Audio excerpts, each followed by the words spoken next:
अस्सलामुअलैकुम, welcome to the show. मैं हूं आपका मेज़बान वजाहत काज़मी और आप देख रहे हैं स्पोर्ट्स स्टार। शो में आज बात करेंगे नेशनल T20 कप की। फ़ाइनल खेले जाने वाला है आज खैबर पख्तूनख्वा और सेंट्रल पंजाब की टीमों के दरमियान। न्यूजीलैंड और इंग्लैंड की सीरीज़ कैंसिल होने के बाद जो है वो इस नेशनल T20 कप को इसका इनेकाद कराया गया था ताकि खिलाड़ियों की, ख़ासतौर पर अगर हम बात करें उन खिलाड़ियों की जिन्होंने वर्ल्ड कप में हिस्सा लेना था, उनकी तैयारियां ताकि पूरी तरीके से की जा सकें और स्क्वाड को भी एक हतमी शक्ल दी जा सके ताकि उनकी जो खिलाड़ियों की परफॉर्मेंस होनी थी इस पूरे टूर्नामेंट के अंदर, उसकी बुनियाद के ऊपर सिलेक्शन कमेटी ने फिर फैसले करने थे। और फिर हमने देखा कि सिलेक्शन कमेटी ने कुछ तब्दीलियाँ की टीम के अंदर खिलाड़ियों की परफॉर्मेंसेस को बुनियाद बनाकर। और साथ में हम बात करेंगे वर्ल्ड कप T20 स्क्वाड की और उनकी तैयारियों की, किस तरीके से जो है वो इस वक्त LCC ग्राउंड लाहौर में जो है वो अपनी तैयारियां कर रहे हैं वर्ल्ड कप कैंपेन की, और किस तरीके से जो है वो कोचेस की निगरानी में अपनी तैयारियों को आगे लेकर जा रहे हैं। क्योंकि अब सिर्फ 2 ही दिन रह गए हैं, आज 13 तारीख है और 15 तारीख को टीम ने रवाना होना है मुत्तहदा अरब इमारात, और उसके बाद वार्म अप मैचेस के भी शेड्यूल का ऐलान कर दिया है इंटरनेशनल क्रिकेट काउंसिल की जानिब से। और पाकिस्तान ने अपने वार्म अप मैचेस खेलने हैं वेस्ट इंडीज़ और साउथ अफ्रीका के ख़िलाफ़ 18 और 20 तारीख को। और उसके बाद जो है वो ये जो दोनों वार्म अप मैचेस हैं वो बहुत ज़्यादा एक लिटमस टेस्ट साबित होंगे कि टीम की जो कॉम्बिनेशन है, टीम की जो तैयारियां हैं वो इस काबिल हैं या नहीं कि वो फिर वर्ल्ड कप में आगे जो दीगर इंपॉर्टेंट मैचेस हैं, स्पेशली अगर हम बात करें ओपनिंग मैच की जो कि रिवायती हरीफ भारत और पाकिस्तान के दरमियान खेला जाएगा, तो दोनों टीमें जो है वो अपना आगाज़ एक दूसरे के ख़िलाफ़ करेंगी। तो अब भरपूर तैयारियों के साथ दोनों टीमों का इरादा है कि वो मैदान में उतरें। साथ में हम बात करेंगे चीफ सेलेक्टर के ऊपर उठने वाले सवालिया निशान की, क्योंकि जब कौमी टीम के अंदर तब्दीलियाँ की गई उसके बाद से वो काफ़ी ज़्यादा तनकीद का शिकार हैं और काफ़ी ज़्यादा हल्कों से खबरें सामने आ रही हैं कि वो शायद अपने उनको ओहदे से इस्तीफ़ा देना पड़े और उनकी भी विकेट जो है वो गिरे। और अगर ऐसा होता है तो वो 5वें पाकिस्तान क्रिकेट बोर्ड के रुकन होंगे जिनकी विकेट गिरेगी रमीज़ राजा की बतौर चेयरमैन तैनाती के बाद। साथ में हम बात करेंगे पाकिस्तान क्रिकेट बोर्ड की जानिब से आज जारी होने वाले एक इश्तिहार की।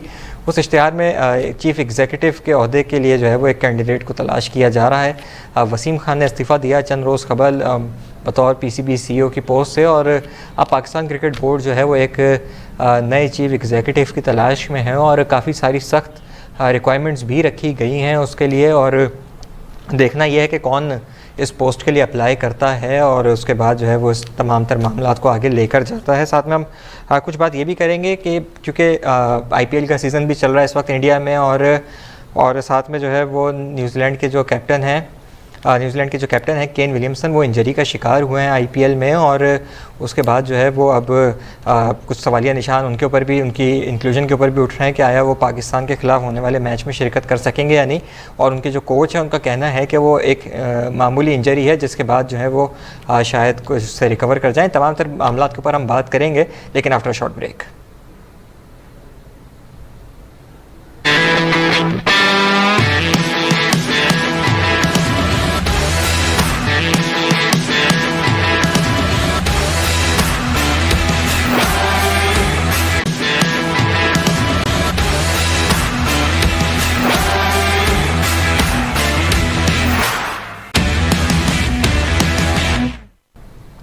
Welcome back. बात का आगाज़ करेंगे नेशनल T20 कप के हवाले से, और हमें ज्वाइन करेंगे सीनियर क्रिकेट तज्ज़ियाकार हैं, बड़ी ज़बरदस्त गुफ्तगू करते हैं, जनाब सैयद हैदर साहब। अस्सलाम वालेकुम हैदर साहब, welcome to the show. Sir, मैं जानना चाहूँगा कि अब फाइनल के दिन तक हम पहुँच गए हैं। एक साने के बाद नेशनल T20 कप का इनेकाद किया गया था और उसके बाद काफ़ी सारे डिसीजंस भी जो हैं वो इसी नेशनल T20 कप को बुनियाद बनाकर किए गए। किस तरीके से आप देख रहे हैं अगर हम बात करें ओवरऑल खिलाड़ियों की परफॉर्मेंसेस की? बहुत अच्छे नेशनल T20 कप से देखें, कम से कम ये तो पता चल गया कि कौन से खिलाड़ी आपके जो हैं वो T20 स्क्वाड में रहना चाहिए थे और कौन से नहीं, कौन सी अच्छी फॉर्म में है। तो इसका बहुत फायदा हुआ है। अब फाइनल तक पहुंच गए हैं। जाहिर है सारी टीमों, जितनी भी टीमें बची हैं बाकी, उनके पास स्टार प्लेयर्स तो रहे नहीं है। स्टार प्लेयर्स जो नेशनल टीम के जो थे वो चले गए। तो अब 2 टीमें इस वक्त जो है KPK और सेंट्रल पंजाब की टीमें हैं, और सेंट्रल पंजाब में समझता हूँ कि ज़्यादा स्ट्रॉन्ग टीम है। वहाब रियाज ने कल अच्छी कप्तानी की, बहुत अच्छी सिंध की टीम हालांकि जीती हुई आई थी, लेकिन उन्होंने बॉलिंग में जो चेंजेस कल किए हैं और शर्जील खान को उन्होंने बाउंड किया है, तो इससे बड़ा फायदा हुआ। आई थिंक कि ये नेशनल T20 कप का इस वक्त करना बहुत ही फायदेमंद था पाकिस्तान टीम के। अगर हम बात करें बॉलिंग क्वालिटी की, तो फास्ट बॉलर्स के ऊपर तो चले इतने तनकीद नहीं हुई, लेकिन स्पिनर्स का जो रोल था, स्पिनर्स जो हमारे कारकर्दगी दिखाना हम उनसे एक्सपेक्ट कर रहे थे कि वो दिखाएंगे, वो उस पूरे जो है वो उस हमारे एक्सपेक्टेशंस के ऊपर पूरा नहीं उतरे। किस तरीके से देख रहे हैं आप स्पिनर्स को? देखिए, स्पिनर्स जब भी आपके होते हैं तो वो डिपेंड करते हैं आपकी फील्डिंग पे। अगर स्पिनर्स को पूरा चांस नहीं मिले, फील्डर्स की जानिब से पूरा उनको कॉपरेशन ना मिले, तो जाहिर है वो इतनी अच्छी बॉलिंग नहीं उनकी मौसर साबित होती है। तो ये बड़ा डिपेंड करता है, और यही एक रोल था जिसने इस T20 कप में प्ले किया कि फील्डिंग कुछ टीमों की अच्छी नहीं रही, जिस वजह से स्पिनर्स भी बेचारे वो विकेट लेने में कामयाब नहीं हुए। अगर हम कुछ बात करें बैटिंग डिपार्टमेंट की, तो चंद ही नामों ने परफॉर्म किया है। उसमें अगर हम बात करें, साहिबजादा फरहान हो गए, शर्जील खान ने एक सेंचुरी स्कोर की, हैदर अली थोड़ा अच्छे फॉर्म में दिखाई दिए, उनको इंक्लूड भी किया गया इसी बुनियाद पर नेशनल टीम में। तो ओवरऑल अगर हम बैट्समैनों की कारकर्दगी की बात करें तो किस तरीके से देख रहे हैं? नहीं, लेकिन ये तो बहुत अच्छा रहा कि हैदर अली फॉर्म में आ गए। हैदर अली इससे पहले जो है वो बिल्कुल नाकाम समझे जा रहे थे, उन्होंने अच्छा खेला और उनको चांस भी, लक भी उनके साथ काम आई और वो पाकिस्तान टीम में इंक्लूड भी हो गए, इंडक्ट हो गए। तो ये जाहिर है ये और शोएब मकसूद जो है वो बाहर हो गए, तो मोहम्मद हसनैन बाहर, तो मिला जुला रहा है नेशनल T20 कप। कुछ प्लेयर्स के लिए तो ये किस्मत का सितारा साबित हुआ और कुछ के को पीछे ले गया। तो दोनों सूरतों में ये पाकिस्तान टीम की बेहतर है कि उनको अच्छे प्लेयर्स मिल गए, एक अच्छा स्क्वाड कॉम्बिनेशन बनाने का मौका मिल गया। अगर हम कुछ बात करें पीसीबी की जानिब से किए गए फैसलों की, क्योंकि इस बार हमने नेशनल T20 कप, क्योंकि डोमेस्टिक टूर्नामेंट है, इतनी ज़्यादा कोई हाइप क्रिएट नहीं होती, तो उन्होंने एक हाइप क्रिएट करने की कोशिश की, साथ में ब्रॉडकास्ट क्वालिटी को बेहतर बनाया, कमेंट्री स्टाफ के अंदर कुछ फॉरेन नाम भी शामिल थे। तो ओवरऑल जो पीसीबी की जानिब से इकदाम किए गए, उनको किस तरीके से देख रहे हैं? जी बहुत अच्छा, ये बहुत ही बेहतरीन स्टेप लिया है पीसीबी ने। आप जब क्रिकेट अच्छे तरीके से पेश करते हैं तो लोग भी उसको देखना चाहते हैं, लोग भी पसंद करते हैं और सपोर्टर्स फिर एंजॉय भी करते हैं। टीवी पे अच्छी पिक्चर आती है और फिर इंटरनेशनल लेवल पे आप जब भेज रहे हैं यूट्यूब के जरिए और दूसरे चैनल्स के जरिए, तो जहाँ आपको दिखाना पड़ रहा है कि आप किस क्वालिटी, किस मेयार की क्रिकेट जो है प्रोड्यूस कर रहे हैं। तो ये बहुत अच्छा स्टेप था पीसीबी का कि अच्छे ब्रॉडकास्टर के साथ, अच्छी कमेंट्री के साथ इन्होंने इसको प्रोड्यूस किया। प्लेयर्स की अगर बैटिंग और बॉलिंग सामने आई तो उसके साथ साथ फिर इस ब्रॉडकास्टिंग के जरिए उनकी सब चीजें पूरी दुनिया में पहुंची हैं। तो ये एक अच्छा स्टेप था और इसको it should be appreciated. Haider साहब, कुछ बात करते हैं कौमी T20 स्क्वाड की जो वर्ल्ड कप खेलने जाएगी। उनकी जो प्रैक्टिस सेशंस हैं, तैयारियां हैं, वो LCCA की फैसिलिटीज़ में कराई जा रही हैं, बजाय इसके कि उनको NCA या फिर खसाफी स्टेडियम में तैयारियां कराई जाती हैं उनकी। तो किस तरीके से देख रहे हैं? क्योंकि obviously Lahore cricket city association की अगर हम बात करें तो उनके पास जो फैसिलिटीज़ का मेयार है वो उस तरीके का नहीं है जो NCA और फिर खसाफी स्टेडियम के अवेलेबल है। हाँ बिल्कुल, ये LCCA ग्राउंड पे जो है प्रैक्टिस कराना, ये तो मुझे समझ में नहीं आता। और अगर ये कज़ाफ़ी स्टेडियम में करते या किसी और अच्छे ग्राउंड में करते, जाहिर है जब आप एक इंटरनेशनल लेवल के ग्राउंड में प्रैक्टिस करते हैं, ट्रेनिंग करते हैं, तो आपका स्कोप कुछ और होता है, आपका फोकस कुछ और होता है, आप उसको महसूस करते हैं, एक रियलाइज करते हैं। और ये रियलाइजेशन जो होती है तो उसको समझना चाहिए था। बहरहाल अब इनके पास हो सकता है अवेलेबल नहीं था, क्योंकि नेशनल T20 कप का सेकंड लेग जो है ये इन्होंने लाहौर शिफ्ट किया हुआ था, तो कज़ाफ़ी स्टेडियम तो जाहिर है वो फ्री नहीं था। तो और कोई ऐसा आला लेकिन हैदर साहब, जो खसाफी स्टेडियम के अंदर इन्होंने प्लान किया था नेशनल T20 कप को खिलाने के लिए, तो ये पीसीबी को इस बारे में सोचना नहीं चाहिए था कि खिलाड़ियों को जो है वो जो स्क्वाड है हमारी वर्ल्ड कप की, उनको तैयारियां करनी होंगी और फिर उनकी तैयारियों के अंदर कोई डिस्टर्बेंसेस ना हो, तो वो यहाँ शिफ्ट नहीं करते, उसको पिंडी में ही जारी रखते? बिल्कुल ऐसे ही होना चाहिए था। इनको पहले प्लानिंग करनी चाहिए थी। अगर ये प्लानिंग करते सही तरीके से तो इनको क्यों नहीं मिलता। और फिर ये रावलपिंडी को अगर कंटिन्यू करते, मैं समझता हूँ उसमें क्या फर्क पड़ता, उससे कोई क्रिकेट का स्टैंडर्ड तो नहीं गिरता। अब अगर ये चाहते थे कि लाहौर में लोगों को क्रिकेट पहले, शायद इसलिए इन्होंने ऐसा किया है, तो फिर इनको एक नुकसान ये हुआ कि पाकिस्तान नेशनल टीम को वहां पे फिर चांस नहीं मिला कि वो ट्रेनिंग कर सकती। तो ये सब चीजें जो है पहले से देखना पड़ती है, सोचना पड़ती है। और प्लानर्स को ये बात ख्याल रखना चाहिए था, अपने जहन में रखना चाहिए था कि हमें जब नेशनल स्क्वाड जाएगा वर्ल्ड कप से पहले, हमारे पास 15 दिन पहले जो टाइम होगा उसमें हमें ग्राउंड फ्री करना है, देना है। तो ये सब चीजें पहले सोचनी चाहिए थी। ये लोग बाद में सोचते हैं, पहले कर देते हैं, फिर उसको दोबारा कोशिश करते हैं, हो नहीं पाती है, तो वो चीजें सब खराब हो जाती हैं। तो ये बहरहाल मैं समझता हूँ ये LCC के ग्राउंड में ट्रेनिंग करने का कोई मकसद नजर नहीं आता है, ऐसा इनको नहीं करना चाहिए।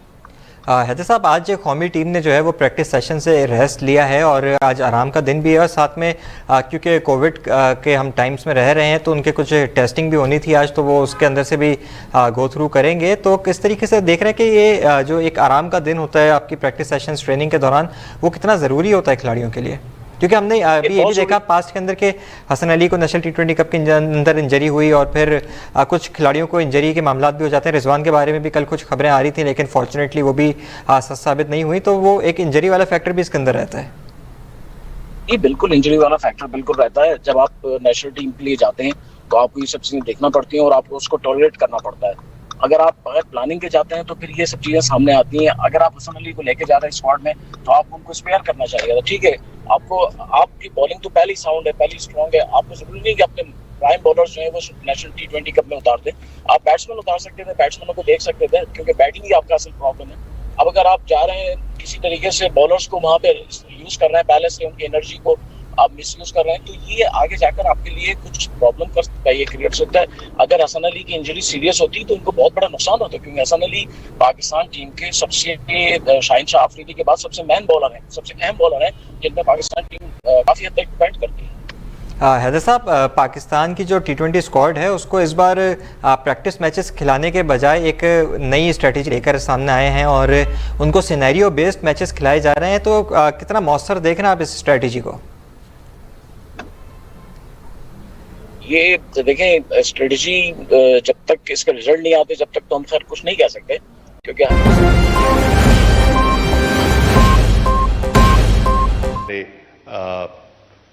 पाकिस्तान के नामवर कॉमेडियन और एक दानिश्वर भी थे अपनी हैसियत में, जनाब उमर शरीफ साहब। सब ने मिलकर कोशिश की, हुकूमत पाकिस्तान ने, दीगर अहबाब ने मिलकर कोशिश की कि जो भी खिदमत हो सके उनके इलाज के लिए, उनके वीज़ा, उनका सफ़र, उनका आसान हो सके। लेकिन ज़िंदगी ने मोहलत न दी और आज हम में नहीं है। वो भी जो अपनी याद छोड़ गए हैं वो याद रहेगी। इन तीनों कदावर शख्सियात को मैं खराज तहसीन पेश करना चाहूँगा और उनकी मग़फ़िरत के लिए दुआ करना चाहूँगा। शुक्रिया। नाज़रीन, वज़ीर ख़ारजा शाह महमूद कुरैशी कौमी असेंबली में इज़हार ख्याल कर रहे थे। वज़ीर ख़ारजा ने डॉक्टर अब्दुल क़दीर खान को उनकी खिदमात पर ख़राज अक़ीदत पेश किया। इसके साथ साथ उन्होंने परवेज़ मलिक और उमर शरीफ की वफ़ात पर भी इज़हार ताज़ियत किया और उनकी मग़फ़िरत के लिए दुआ की। उनका मज़ीद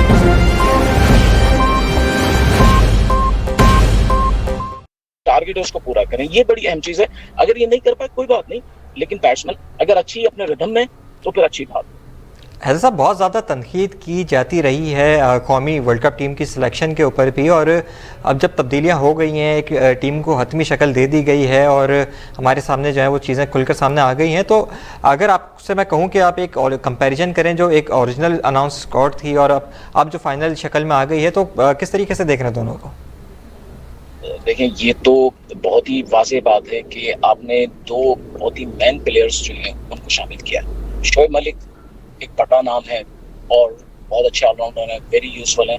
ये अलग बात है कि वो पाकिस्तान की टीम की तरफ से अभी लास्ट 1 साल में या 1.5 साल में जितने मैचेस खेले उसमें परफॉर्म नहीं कर सके थे। वर्ल्ड कप में जो इंग्लैंड में हुआ उसमें वो नाकाम रहे थे, लेकिन लीग मैचेस में, नेशनल T20 कप में बहुत अच्छे खेले। तो इसमें तो कोई शक नहीं है कि उनके आने से बहुत ज़्यादा फायदा होगा। टीम बैलेंस हो गई है। फिर उसके बाद आपने अपनी बॉलिंग में भी स्ट्रेंथ दी है, तो ये बैटिंग बॉलिंग सब चीज़ें सरफराज के आने से काफ़ी फ़र्क पड़ गया, क्योंकि सरफराज मैं पहले भी कह चुका, सरफराज सिर्फ एक खिलाड़ी नहीं, फाइटर है, एक मेंटोर है। वो सिर्फ मैदान में, ग्राउंड में खेलता नहीं है बल्कि खिलाता है, लोगों को चांस देता है, बताता है, बहुत सारा करता है, बाहर बैठ के भी काफ़ी हेल्प करता है। तो ये 2-3 प्लेयर्स के आने से टीम बैलेंस होता है। आपने पहले जो प्लेयर्स रखे हुए थे वो प्लेयर्स तो आपके साथ वो थे जो बिल्कुल यंग थे, उनको आपने निकाल दिया, परफॉर्म नहीं कर पाए। आजम खान को निकाल दिया। लेकिन अब देखना ये है कि ये प्लेयर्स आने से बैलेंस तो टीम हो गई है, लेकिन यंगस्टर्स को इस तरह आप लाएंगे और निकालेंगे, उससे फिर आपके पास फ्यूचर में क्या बचेगा, ये भी एक अहम सवाल है। चीफ सेलेक्टर की बात करते हैं, कुछ काफ़ी ज़्यादा जगहों से खबरें सामने आ रही हैं कि बहुत ज़्यादा उनके ऊपर इस वक्त दबाव बढ़ चुका है अपने ओहदे से इस्तीफ़ा देने का, और अगर वो इस्तीफ़ा देते हैं तो वो 5वीं विकेट होगी रमीज़ राजा के चेयरमैन पीसीबी बनने के बाद से, जब से वो आए हैं कि वो गिरे। और किस तरीके से देख रहे हैं उनके मुस्तकबिल को?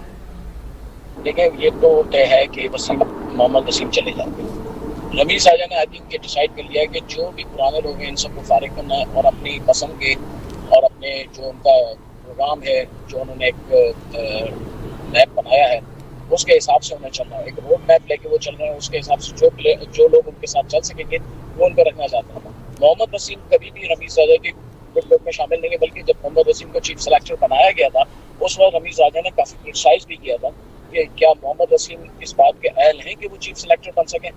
तो ये तो तय है कि मोहम्मद वसीम को जाना है और छोड़नी है अपनी पोजीशन। लेकिन रमीज़ राजा इतनी तेजी से जो लोगों को निकाल रहे हैं, आगे नए लोग लाना भी उनके लिए एक बड़ा मसला है। इतनी जल्दी आपको बहुत अच्छे लोग नहीं मिल पाएंगे। ठीक है, चीफ सेलेक्टर तो आपको एक खिलाड़ी को बनाना है, वो बना लेंगे, लेकिन सीईओ वगैरह और डायरेक्टर जो हैं आपके डायरेक्टर क्रिकेट बनाना चाहते हैं, वो आपके लिए एक मुश्किल काम है, उसमें सेलेक्ट करना, चॉइस करना। तो आपको पता है कि तब्दीलियां जब होती हैं तो उसके रिजल्ट भी ऐसे ही निकलते हैं। अब जो लोग चले गए हैं उनके जाने से वहाँ पे कुछ तब्दीलियां आएंगी। अब ये देखना है कि वो नेगेटिव रही या पॉजिटिव रही, ये तो आने वाला वक्त ही बता सकता है।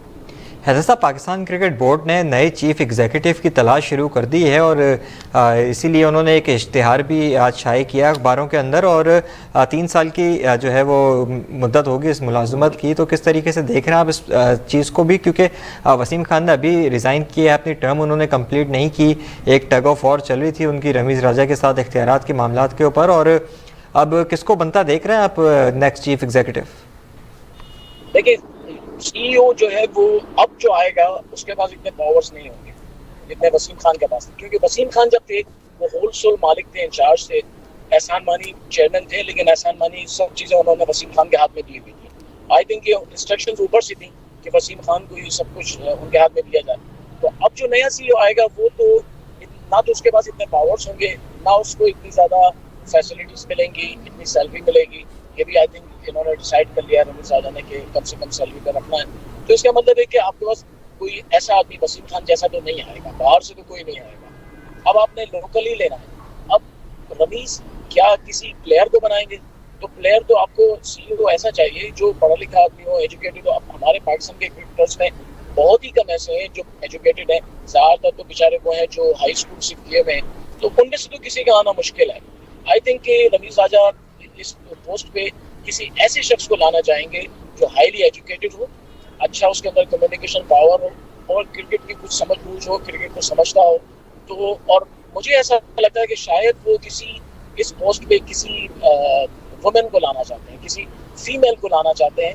कुछ उनका ऐसा इंप्रेशन रहा है कि अगर हमारे पास कोई फीमेल डायरेक्टर्स हो तो हमारा जो है वो क्रिकेट स्ट्रक्चर काफ़ी स्ट्रॉन्ग होगा और उसकी एक अच्छा फेस बनेगा। तो आई थिंक शायद हो सकता है वो इस तलाश में हो, कोई फीमेल अगर उनको मिल जाए और उसको सीईओ बना सके। लेकिन ज़रूरी ये होगा कि ऐसा आदमी हो जो पाकिस्तान क्रिकेट को समझता हो, क्योंकि सीईओ सिर्फ वो नहीं होता है जो इंटरनेशनली पाकिस्तान टीम को मैनेज करे, बल्कि उसको डोमेस्टिक लेवल पे भी मैनेज करना पड़ता है, उस मैनेजमेंट देखनी पड़ती है, क्रिकेट को फैलाना होता है। तो ये सारी चीज़ें रमीज़ राजा को देखनी होती है।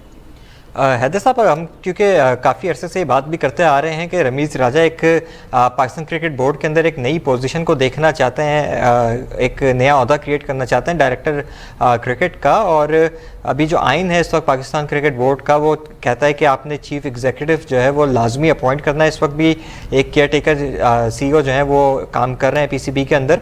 तो किस तरीके से देख रहे हैं, क्योंकि रमीज़ राजा के बारे में हम सब जानते हैं, जिस तरीके से आप भी कहते हैं कि वो एक डिक्टेटर टाइप के एक पॉइंट ऑफ व्यू रखना चाहते हैं, तो वो अपना इस बार जो है वो कम तनख्वाह के साथ, कम पर्क्स के साथ जो है वो नए सीईओ को लेकर तो आ रहे हैं, लेकिन कहीं इन फ्यूचर हम देखते हैं कि उस ओहदे को जो है वो ख़त्म करके फिर हम डायरेक्टर क्रिकेट की तरफ चले जाएंगे।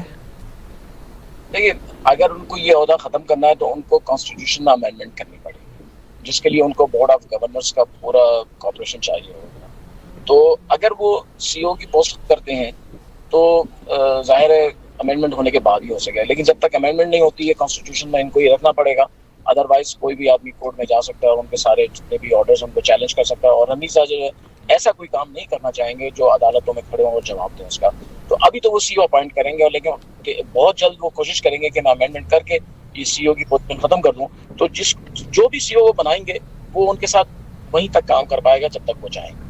बिल्कुल, अब देखना होगा कि पाकिस्तान क्रिकेट बोर्ड के अंदर जो मामलात हैं वो किस तरीके से आगे लेकर जाएंगे, और बात करेंगे दीगर भी क्रिकेट के मामलात के ऊपर, और देखेंगे कि किस तरीके से जो है वो पाकिस्तान की टीम ने अभी वार्म अप मैचेस खेलने हैं। उसके बाद कुछ दीगर ममालिक के खिलाड़ियों के बारे में भी बात करेंगे, लेकिन after a short break.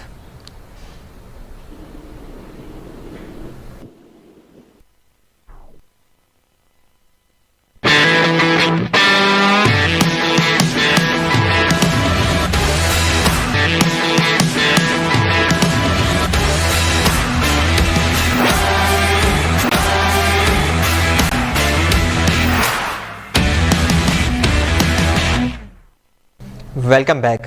Break पे जाने से पहले हम बात कर रहे थे नेशनल टी20 कप और वर्ल्ड कप स्क्वाड की, और साथ में पीसीबी के अंदर होने वाले मामलात की, और बात को जारी रखेंगे और थोड़ा सा डिस्कस करेंगे नेशनल टी20 कप के अंदर खिलाड़ियों की कारकर्दगी पर। और इसी बारे में हमें ज्वाइन कर रहे हैं बात करने के लिए साबिक टेस्ट क्रिकेटर जनाब इकबाल कासिम साहब। सर अस्सलाम वालेकुम, वेलकम टू द शो। आप आज चीफ सेलेक्टर भी रहे माजी में पाकिस्तान क्रिकेट टीम के, और मैं आपसे ये जानना चाहूँगा कि आपने इस वक्त जो कारकर्दगी देखी है खिलाड़ियों की ओवरऑल नेशनल टी20 कप के अंदर, चाहे वो स्क्वाड मेंबर्स हों वर्ल्ड कप के लिए या फिर जो बाकी दीगर खिलाड़ी भी हैं, तो किस तरीके से उनकी परफॉर्मेंस को आपने देखा है इस वक्त? देखिए, जो आपके जो टीम के कुछ प्लेयर्स हैं जिनकी जो पहली टीम अनाउंस हुई थी उसमें तो बहुत सारे प्लेयर थे जो खेल रहे थे, मगर उनका performance up to the mark नहीं था, और ये बहुत परेशानी बढ़ गई थी कि अगर यही फॉर्म रही और ये टीम इसमें चेंजेस नहीं किए तो प्रॉब्लम बहुत आगे पाकिस्तान टीम को फेस करना पड़ेगा। तो इस लिहाज से मैं समझता हूँ कि जो परफॉर्म कर रहे थे लड़के वो काफ़ी हद तक उसमें शामिल हो गए और एक्सपीरियंस को भी शामिल किया है इन्होंने। तो इस लिहाज से तो ये बहुत अच्छा फैसला हुआ है कि एटलीस्ट तो 3-4 चेंजेस किए हैं, उससे टीम थोड़ी मजबूत हो गई है। और हालांकि अभी इसको में बहुत गुंजाइश थी, इसको और रिव्यू कर सकते थे आप, मगर चलें, जितनी भी चेंजेस किए इन्होंने बेहतर किए हैं, उससे फ़ायदा होगा। हाँ, ये फाइट करने वाली टीम बन गई है। मैं ये नहीं कह सकता कि ये टीम आपको बहुत ज़्यादा मैं आउट राइट कह दूँ कि ये टीम जीतने वाली टीम है, ये ऐसा कुछ भी नहीं है। यस, दिन अच्छा होगा, अच्छी फाइट करेंगे, फील्डिंग बॉलिंग सब अब से मार्क होगी तो they can beat any team. Sir अगर मैं आपसे बात करूं स्पिनर्स के हवाले से, क्योंकि आपकी एक्सपर्टीज़ भी वो रही है, और अगर हम पूरे ओवरऑल नेशनल टी20 कप के अंदर स्पिनर्स की कारकर्दगी की बात करें तो आपको कोई इम्प्रेसिवनेस उनकी कोई कारकर्दगी दिखाई दी? नहीं, मुझे तो कोई ऐसा कोई ज़्यादा कोई एक्स्ट्रा ऑर्डिनरी कोई स्पिनर मुझे नज़र नहीं आया। इनफैक्ट ये असल में टी20 गेम के अंदर देखिए बड़ा मुश्किल होता है।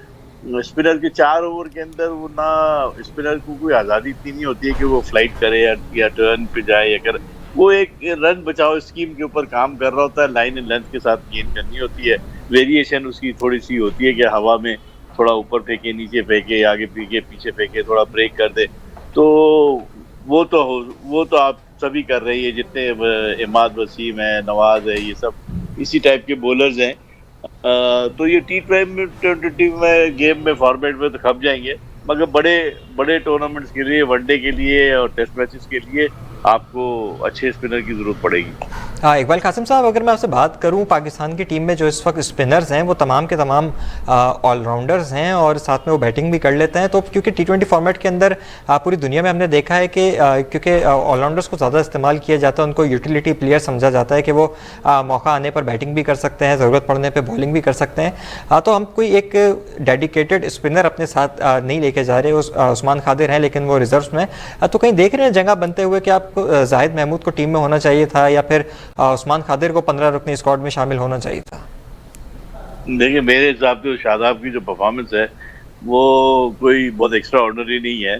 पिछले कई टूर के ऊपर भी मैं देख रहा हूँ, मैंने इसको नोट किया है, कोई एक्स्ट्रा ऑर्डिनरी उसने कोई अभी तक ऐसा कारकर्दगी, ऐसी हाईलाइटेड कारकर्दगी कोई नहीं है। और क्योंकि इनको वाइस कप्तान बना दिया गया है तो ये टीम में ऑटोमेटिक चॉइस में आ जाते हैं, वरना उसूली तौर पे देखा जाए तो ये तीनों बराबर कैटेगरी के। इस वक्त जो बॉलिंग शादाब, पहले जब आए थे Shadab, yes he was very good, ball break कर रहा था, गूगली करता था, सब कुछ करता था और अच्छा फाइटर था। मगर अभी इस वक्त सिचुएशन जो है वो बैटिंग पे ज़्यादा तवज्जो है इनकी, और बॉलिंग पे मैं समझता हूँ कि वो अभी वो ज़्यादा उन्होंने मेहनत नहीं की है, या मैं समझता हूँ कि कोई वेरिएशन नहीं क्रिएट किया अपने अंदर T20 के पॉइंट ऑफ व्यू से। तो इसलिए आपको थोड़ा बहुत चेंज करना चाहिए। उस्मान कादिर है और वो जो दादू का लड़का है सेन का, वो बड़ा अच्छा है, वो भी है, उसको भी खिलाया जा सकता है। मगर अब ज़ाहिर है कोई एक स्पिनर ही, राइट आर्म लेग स्पिनर ही ले जाएंगे आप, अब इतने सारे को तो आप नहीं अकोमोडेट कर सकते ना। जावेद मियांदाद साहब कहते हैं कि पाकिस्तान को कंसिस्टेंसी दिखानी होगी, अगर भारत को हराना होगा तो किस तरीके से देख रहे हैं इसको? देखिए जावेद, कंसिस्टेंसी का मतलब यही है कि हर फील्ड के अंदर आपको परफॉर्मेंस अपनी जो है वो मुतवातिर से रखनी पड़ेगी। अब पहला ही मैच अगर भारत से है तो कंसिस्टेंसी तो बाद में आएगी ना, अगले मैचेस में अगर आप परफॉर्म करते रहेंगे तो ठीक है। पहले मैच में आपको आउटस्टैंडिंग परफॉर्मेंस, यानी कि आपकी bowling, batting, fielding, spin department, opening department, सारे डिपार्टमेंटों को सबको काम करना है। ये मुमकिन नहीं है। India is a very strong team, well needed है, उनके पास बहुत पहले से लड़के खेल रहे हैं, जेल हुए हैं, उनकी टीम का एक IPL की वजह से एक पूरा एक निज़ाम बना हुआ है, सिस्टम बना हुआ है। आपके यहाँ तो अभी तक टीम में एडिशन डिडक्शन ही खत्म नहीं हो रही थी, तो लड़के कहाँ से जेल होंगे।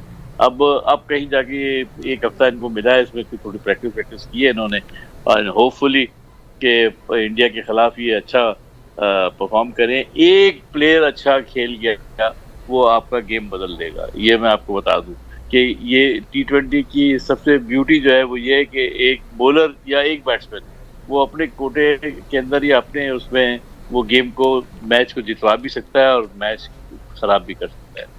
आपने क्योंकि जिक्र किया प्रैक्टिस का, ब्रेक पे जाने से पहले भी मैं, हमारे साथ सैयद हैदर साहब मौजूद थे, उनसे मैंने यही सवाल किया कि कौमी टीम जो है वो क़ज़ाफ़ी स्टेडियम और NCA की जो फैसिलिटीज़ हैं उनको इस्तेमाल करने से क़ासिर है, क्योंकि नेशनल T20 कप वहाँ पे जारी है, तो उनको जो है वो LCCA की फैसिलिटीज़ के अंदर ट्रेन कराया जा रहा है फॉर द वर्ल्ड कप। कुछ आपको PCB की जो है वो प्लानिंग में ख़राबी नज़र आ रही है, या फिर बस उनको जो है वो क्योंकि ट्रेन कराना था तो इसलिए वहाँ भेज दिया? देखिए ये अब तो क्योंकि रमीज ने अभी शुरू किया है, टेक ओवर किया है, ये सारा तो पूरा निज़ाम पूरा पिछला ही चला आ रहा है ना सिलसिला। अब इसको रीऑर्गेनाइज करने की तरफ वो बढ़ेंगे। आई एम श्योर के जो शॉर्ट कमिंग है उसको ठीक करेंगे। अभी तो फिलहाल देखिए, अगर अच्छी प्लानिंग होती तो टीम बहुत पहले दुनिया ने अनाउंस कर दी। हमारा तो अभी तक सिलसिला ही नहीं समझ में आ रहा था कि कौन जाएगा, कौन खेलेगा, किसको रखना है, किसको नहीं रखना।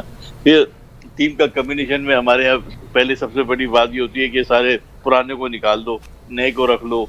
ये मतलब विदाउट थिंकिंग हमने करना क्या है फ्यूचर में। अरे भाई टूर्नामेंट खेलने जा रहे हैं, पहले टूर्नामेंट को बचाओ यार, बाद में फ्यूचर देखेंगे। इस टूर्नामेंट के बाद फ्यूचर से स्टार्ट करना ना, अगले फ्यूचर के लिए, अगले 2 साल के लिए फिर टीम बनाना। अभी फिलहाल जो टीम बननी है, जिसने मुकाबला करना है वो टीम बनाए, अच्छी टीम बनाए, बैलेंस टीम बनाए, और ये सेंस को प्रिवेल किया। मुझे यकीन है कि इसमें कोई ना कोई समझदार आदमी था जिसने इनको समझाया कि भाई ये खुदा के वास्ते 4-5 आदमी को डालो, नहीं तो टीम बिल्कुल हासा ही पड़ जाना था। ये आपको मैं बता रहा हूँ। क्योंकि आपने अभी टीम सिलेक्शन का जिक्र किया, इकबाल कासिम साहब, मैं आपसे जानना चाहूँगा कि अगर हम श्रीलंका के क्रिकेट बोर्ड की मिसाल लें तो उन्होंने 1 महीने कबल एक पूल ऑफ प्लेयर्स अनाउंस किया था जिसके अंदर 23 या 25 खिलाड़ी थे, और अब जाकर उन्होंने एक उसको हतमी तश्कील दी है और 15 खिलाड़ियों के स्क्वाड का ऐलान किया है। तो बेहतर ये नहीं था कि जब मोहम्मद वसीम हमारे चीफ सेलेक्टर हैं, जब उन्होंने स्क्वाड का ऐलान किया था तो उस वक्त वो कोई एक सिमिलर एक पूल ऑफ प्लेयर्स अनाउंस करते जो इंग्लैंड और न्यूजीलैंड के खिलाफ होने वाली सीरीज़ में परफॉर्म करते, और फिर उसमें से उनको शॉर्टलिस्ट किया जाता, या फिर वो सीरीज़ कैंसिल हो गई तो हम नेशनल T20 कप की बुनियाद के ऊपर उनको सिलेक्ट करते हैं? नहीं, आपकी बात दुरुस्त है, बिल्कुल होना तो ऐसी चाहिए था कि बहुत पहले से ही काम होना चाहिए था। देखिए, हम नेशनल इवेंट, ये इंटरनेशनल इवेंट में पाकिस्तान को रिप्रेजेंट कराना है, तो कोई मजाक तो नहीं है ना कोई कि यार आप बगैर प्रिपरेशन के दुनिया के, ऑस्ट्रेलिया को, वेस्ट इंडीज को, इंग्लैंड को, इंडिया को, इनसे मुकाबला करेंगे तो आपकी अपनी होमवर्क होनी चाहिए थी। कतई नज़र इससे कि वो अपने बैकयार्ड में हो रहा है, यहाँ हमको बहुत प्रैक्टिस है, जा जाके हम खेलते रहे। आई अंडरस्टैंड कि आपको विकेटों का पता है, स्लो विकेट होंगी, टर्निंग होगी, मगर टर्निंग होगी तो हमारी स्ट्रेटजी हमने बनानी है कि हम क्या करेंगे। तो वो स्ट्रेटजी बनाने के लिए भी समझ में आनी चाहिए ना कि हम कितने स्पिनर्स को रखेंगे, कौन कौन हमारा बैकअप होगा। 5 बॉलर से जाएंगे, 6 बॉलर से जाएंगे, 3 फास्ट बॉलर से जाएंगे, 4 फास्ट बॉलर से जाएंगे, हमने क्या करना है, ये सब चीजें प्लानिंग का हिस्सा होती है।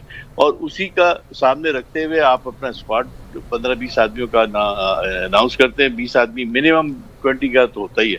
तो वो पहले आप 6 महीने पहले, 4 महीने पहले दे देते और उनको कहते कि भाई आप प्रैक्टिस करो, मैचेस खेलो, ट्रेनिंग करो, सब साथ मिलके सारे वर्कआउट करो, टूर्नामेंट के अंदर पार्टिसिपेट करो। मतलब अगर कोई दूसरी जगह भी जाना पड़ता है, दूसरे मुल्कों में खेलने के लिए, तो अफगानिस्तान को बुला लो, श्रीलंका को बुला लो, बांग्लादेश को। तो ये एक तैयारी होती है प्रॉपर इस कप की T20 की। तो वो इस दफा से क्योंकि बहुत ज्यादा मामला खराब थे, मिसबा चले गए, वकार चले गए, फिर ये टीम में तब्दीली आए, चेयरमैन चले गए, वसीम खान साहब चले गए, रमीज साहब आ गए, सिलेक्शन कमेटी में टीमों में प्रॉब्लम शुरू हो गया। तो बहुत सारी चीजें हुई। तो अब इसमें किसी को भी कसूरवार ठहराना मैं समझता हूँ कि क्योंकि सर्कमस्टांसेस ऐसे हो गए कि इसमें बड़ा मुश्किल था। ये बस ठीक है, अल्लाह ने बेहतर कर दिया कि बेहतर टीम हो गई है। हाँ, इकबाल कासिम साहब, आपने क्योंकि जिक्र किया मोहम्मद वसीम साहब का, उनके ऊपर काफ़ी कड़ी तनकीद की जाती रही है पिछले 1 महीने में, जब से उन्होंने स्क्वाड का अनाउंसमेंट किया था। और फिर अब जब उन्होंने तब्दीलियां भी कर दी, टीम को थोड़ा सा बेहतर भी बनाया उन्होंने, उसके बाद भी जो है वो तनकीद का सिलसिला रुक नहीं रहा। लोगों का कहना यह है कि अगर आपने अपना एक फ़ैसला किया था तो उस पर कायम भी रहना चाहिए था। हालाँकि वही लोग पहले तनकीद भी कर रहे थे। तो आप क्योंकि माजी में पाकिस्तान क्रिकेट बोर्ड के लिए चीफ सेलेक्टर के आपने फ़राइज़ सर अंजाम दिए हैं, तो पूछना मैं आपसे चाहूँगा कि is it a thankless job?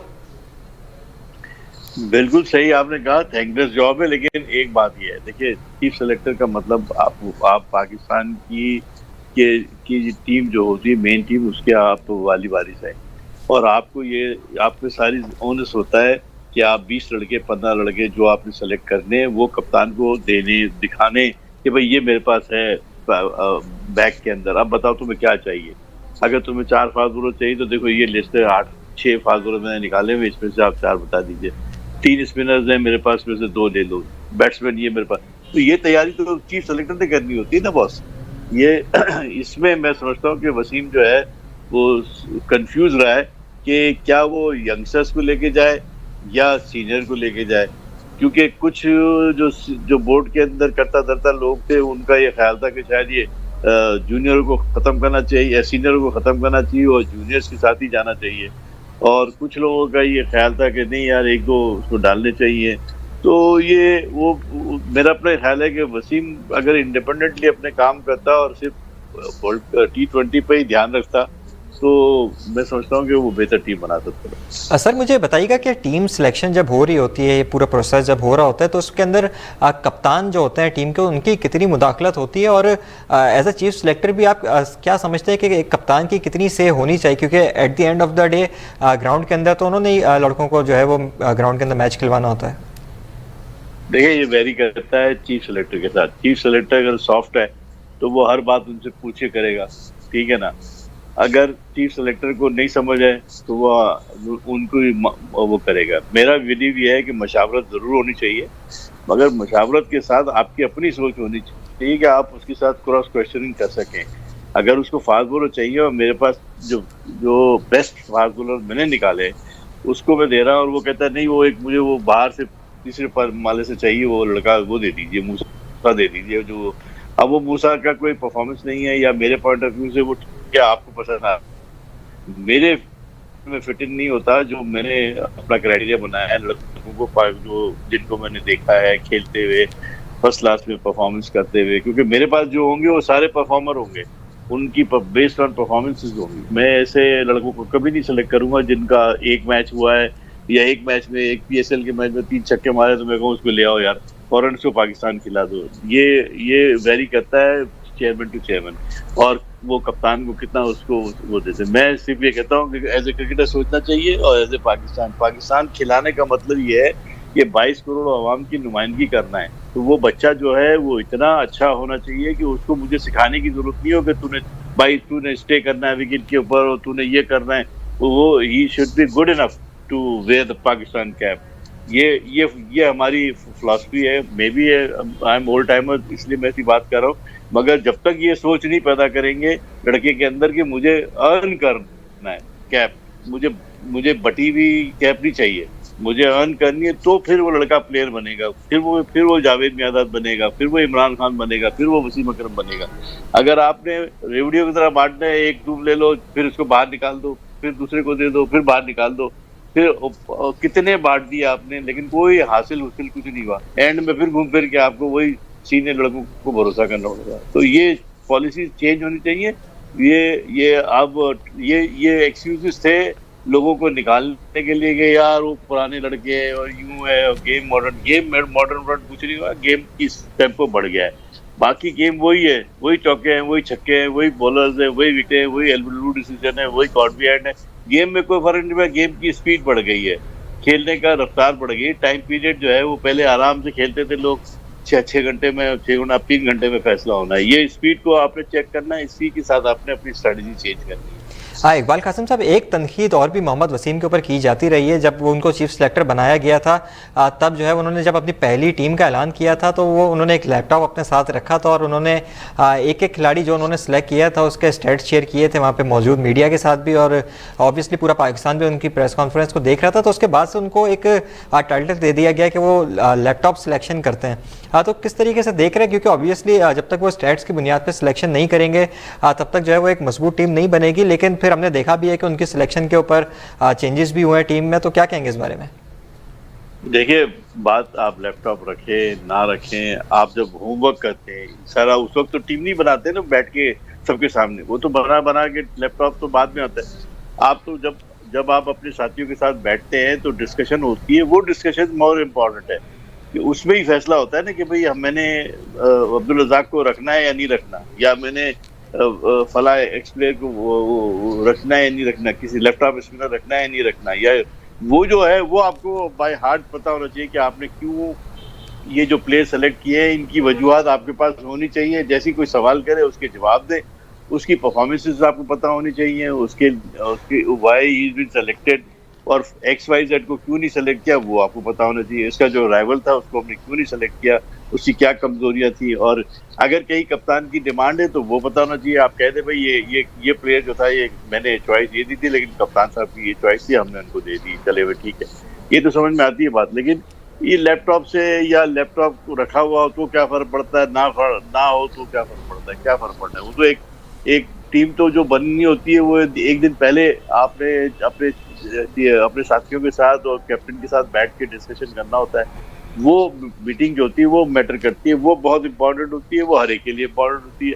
उसी पे फैसले होते हैं, उसी को आपको बाय हार्ट याद होना चाहिए कि आपने किसी प्लेयर को लिया है और डिस्कशन की है तो उसकी मेरिट्स क्या थी, उसकी डीमेरिट्स क्या थी, उसको आपने कैसे डिफेंड किया, कप्तान ने क्या उसका आर्गूमेंट किया, ये आपको पता होना चाहिए।